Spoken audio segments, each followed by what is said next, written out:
L'Assemblée générale de l'Union africaine a toujours été une occasion pour le chef d'État et la nécessité de passer des exhortations aux actes afin d'assurer le respect strict du droit international dans les cadres des engagements souscrits par les parties intéressées.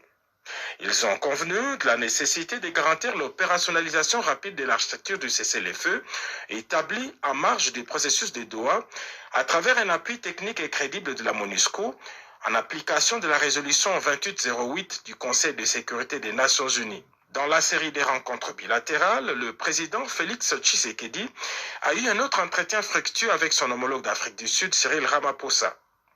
Les questions bilatérales et la sécurité à l'Est, notamment le soutien de l'Afrique du Sud au processus de paix, étaient au menu de leur entretien. Les deux chefs d'État ont évoqué le retrait progressif de militaires sud-africains de la MONUSCO.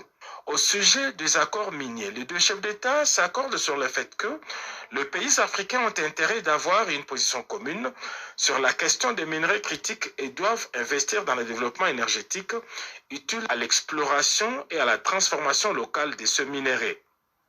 Avec le président du Mozambique, Daniel Chapo, l'entretien a porté sur les relations bilatérales entre la République démocratique du Congo et la République de Mozambique, la situation sécuritaire dans leurs régions respectives, ainsi que les perspectives de coopération dans les domaines sécuritaires, économiques et diplomatiques. Au début de la rencontre, le président de la République a présenté au nom du peuple congolais ses condoléances et sa solidarité au président de Mozambique à la suite des récentes inondations ayant affecté son pays. Au sujet de la situation sécuritaire et régionale, les deux chefs d'État ont insisté sur la nécessité de renforcer la coopération régionale face aux menaces sécuritaires et aux formes de criminalité économique liées au conflit et sur l'importance de poursuivre les efforts diplomatiques et régionaux pour le rétablissement de la paix dans l'Est de la République démocratique du Congo, dans un contexte marqué par des tensions et des ingérences extérieures dénoncées par Kinshasa. Les deux parties ont manifesté leur intérêt pour le renforcement des relations bilatérales et la coordination des positions dans les enceintes régionales et internationales.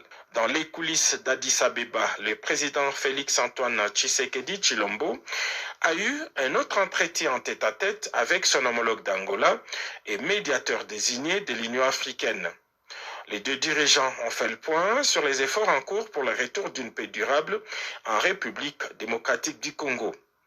Le président Tshisekedi a remercié son homologue Joël Lourenço pour son implication dans la recherche d'une paix durable. Le médiateur angolais a noté avec satisfaction la réponse de Kinshasa sur sa demande d'un cessez-le-feu à partir du 18 février.